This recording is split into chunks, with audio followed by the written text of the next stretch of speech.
The interview room smells of stale coffee and industrial cleaner, a scent designed to be as neutral as the beige walls enclosing it. You are not in a police station, but a sleek corporate office in downtown Seattle, applying for a senior VP role. Across the table isn't a stern detective, but a high-resolution camera lens mounted on a tripod, its unblinking glass eye fixed on your face. A pleasant synthetic voice emanates from a sleek black speaker. Please describe a time you compromised your ethics for a business result. You've rehearsed this. You have a prepared story, a safe failure that makes you look principled in the end. You lean forward, make eye contact with the lens, and begin. You feel confident. You didn't stutter. You didn't fidget. To a human observer, you crushed it. But the machine isn't watching you like a human. It is dissecting you. In the 40 milliseconds it took for a microscopic muscle under your left eye to twitch, the AI flagged a leakage of fear. When you paused for 1.2 seconds before answering, just a heartbeat too long compared to your baseline, it registered a cognitive load spike. As you spoke, the thermal signature of your periorbital region, the skin around your eyes, rose by 0.4 degrees Celsius, a rush of blood invisible to the naked eye but screaming fight or flight to the infrared sensor. You leave the room thinking you got the job.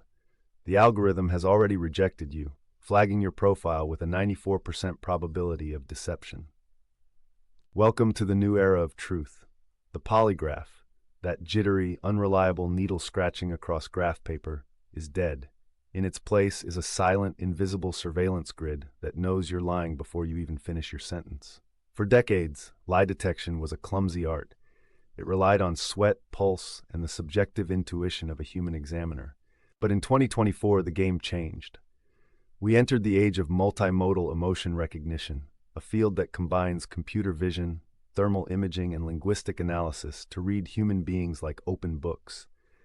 The technology isn't science fiction. It is currently deployed in border crossings, police stations, and corporate HR departments. One of the most prominent players is Converse, a Utah-based company whose flagship product, iDetect, claims to be a next-generation lie detector. Unlike the polygraph, which takes hours to administer and is prone to human error, iDetect is automated. You sit in front of a computer, answer true-false questions, and an eye tracker measures your pupil dilation and fixations at 60 frames per second. In 2018, a judge in New Mexico allowed iDetect results as evidence in the trial of John Rail, a move that stunned legal scholars. It was a crack in the dam. Since then, the technology has quietly expanded. Fire departments in cities like Tucson have used it to screen potential hires. The premise is seductive, a machine that is unbiased, tireless, and sees what we cannot. But what exactly does it see? The most visceral betrayal comes from your own blood. When you lie, your body enters a microstate of panic. Your autonomic nervous system diverts blood to key areas to prepare for a threat. One of these areas is the periorbital region, the delicate skin surrounding your eye sockets. To a human, you look normal. To a thermal camera, like the TAD-2, Thermal Analyzer for Deception Detection system developed by researchers at the University of Houston, you are lighting up like a Christmas tree. The tell here is a sudden warming of the inner corners of the eyes. This isn't about sweating, it's about blood flow. Research published in Journal of Forensic Sciences and validated by recent studies in 2024 shows that this thermal spike often precedes a deceptive answer. It is an involuntary physiological response that is nearly impossible to suppress. You can school your face, but you cannot tell your capillaries to stop dilating. In high-stakes environments such as the Eye Border Control pilot program, tested at European Union borders, this kind of biometric data is harvested before a traveler even speaks to an officer. A virtual avatar asks, "What is in your suitcase?" while sensors strip search your face for thermal anomalies. If you run hot, you don't get through. We have known about micro-expressions since the work of psychologist Paul Ekman in the 1960s, fleeting facial expressions that last a fraction of a second, revealing true emotion before the social mask slides back into place. Humans are terrible at spotting them. We blink, we get distracted, we focus on the mouth rather than the eyes. AI never blinks. New systems, like those developed by Silent Talker and researchers at Tel Aviv University, use high frame rate cameras to capture leakage that lasts as little as 40 to 60 milliseconds.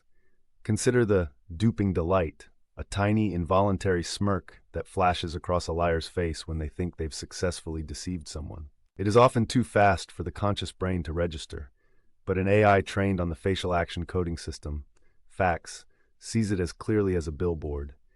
It tracks the zygomaticus major muscle pulling the lip corner up, even if the movement is only a few millimeters.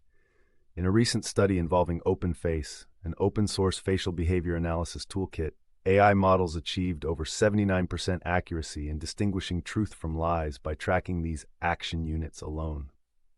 The terrifying part? The AI doesn't need to know why you twitched. It just knows that when people answer honestly about their breakfast, their eyebrows don't perform a 40-millisecond spasm of distress. Here's where the technology gets insidious. It's not just about how you look, it's about the rhythm of your mind. Linguists and computer scientists have identified a metric called inter-turn latency, ITL, the time gap between the end of a question and the start of your answer. The old trope is that liars hesitate. They need time to invent a story. But recent AI analysis has inverted this wisdom. In planned lies, stories you have rehearsed, like the one about your ethical compromise, liars often respond too quickly. They are eager to get the lie out to prove their innocence. Their latency drops below the natural baseline of human conversation. Conversely, in unplanned lies, the latency spikes. The cognitive load of fabricating a reality in real time acts like a software update slowing down a computer. AI interview platforms, now used by major corporations to screen thousands of applicants, measure this latency down to the millisecond. If your response time deviates from your established baseline, or from the aggregate baseline of thousands of successful candidates, you are flagged. You aren't just being judged on your answer, you are being judged on the processing speed of your deception. Your voice betrays you in ways your ears cannot hear. Voice stress analysis, VSA, has been around for decades, often dismissed as pseudoscience. But modern AI has refined it into something far more potent: spectral analysis. When you lie, your vocal cords tighten. This tension creates micro-tremors in the 8 to 12 hertz range. These are infrasonic vibrations, buried beneath the audible frequencies of your speech. You sound calm. You sound collected. But to an AI analyzing the raw audio waveform, your voice is shaking. Startups like polygraph are integrating this into multimodal systems. They don't just listen to the words, they analyze the music of the lie. They look for pitch flattening, a phenomenon where liars subconsciously restrict their vocal range to sound more controlled, and jitter, the cycle-to-cycle variation in the pitch period.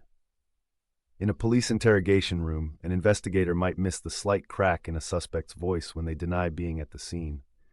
The AI, processing the audio feed in real time, highlights the statement on a dashboard in red: high stress probability, 92%.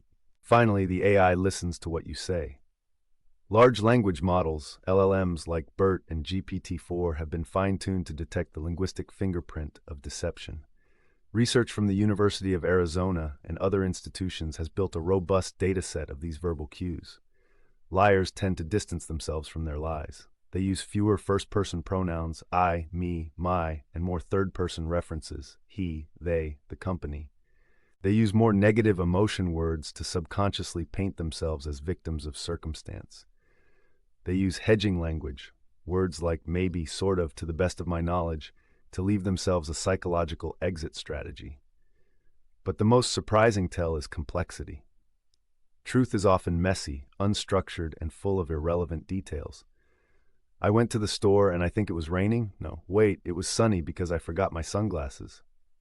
Lies are streamlined, they are logical, they lack the sensory surplus of reality. An AI analyzing your email or your Slack messages can map these patterns over time. It can detect when a CEO's quarterly update shifts from confident, I-centric language to distant, complex, passive voice constructions, a potential early warning system for corporate fraud. As these tools proliferate, a shadow war has erupted. In the hiring world, candidates are fighting back with AI interview copilots. Tools like Final Round AI offer real-time transcription and coaching during video interviews. These tools listen to the interviewer's question and flash suggested answers on the candidate's screen. It is a bizarre dystopian loop. An AI recruiter asks a question. An AI copilot generates an answer. The human candidate reads the AI's answer to the AI recruiter. But the detection algorithms are adapting. They are now being trained to spot the reading eye movement, the specific saccadic pattern of eyes scanning text on a screen. If you are reading a script, the eye detect algorithm knows. If you are using a voice changer, the spectral analysis knows. The danger of this technology is not just that it works, but that we believe it works better than it does. Accuracy rates for these systems hover between 80% and 90%. That sounds impressive until you do the math. If a border control system screens 100,000 travelers a day with 90% accuracy, it falsely accuses 10,000 innocent people every single day. In the case of iBorder CTRL, the EU's pilot project, critics argued that the system was fundamentally flawed because it assumed a universal language of lying. But thermal responses and microexpressions vary wildly across cultures. A traveler from a high-context culture might pause longer out of respect, triggering a latency flag. An anxious refugee might show fear microexpressions not because they are a terrorist, but because they are terrified of the uniform across the desk. The machines are stripping us of our ability to be nervous, to be awkward, to be human. They demand a performance of truth that is calibrated to a statistical mean. We are standing on the precipice of a world where our inner states are no longer private. The black box of the human mind is being pried open by algorithms that claim to know us better than we know ourselves. So where do we go from here? The path forward is not to smash the cameras, but to build a legal and philosophical fortress around our cognitive liberty.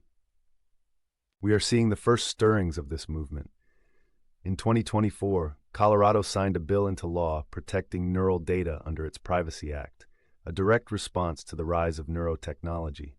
California followed suit with SB 1223, defining neural data as sensitive personal information. These laws are the first brick in a wall of defense.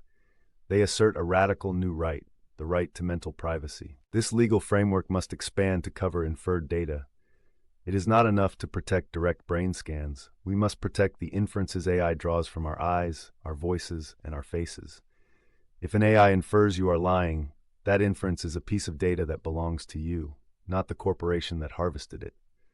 For the individual, the strategy is awareness, not evasion. Trying to beat the AI by suppressing your micro-expressions or controlling your heart rate is a losing game. The cognitive load of trying to act natural will only trigger more flags. Instead, we must demand transparency. When you sit for a video interview, you should have the right to know if an AI is analyzing your sentiment. When you cross a border, you should know if a thermal camera is stripping your emotional defenses. We must push for algorithmic due process, the right to challenge the machine's verdict, to see the latency score that cost you the job, and to have a human review the tape. The era of the poker face is ending, but the era of neurorights is just beginning. We cannot stop the technology from seeing our tells, but we can decide who has the right to call our bluff.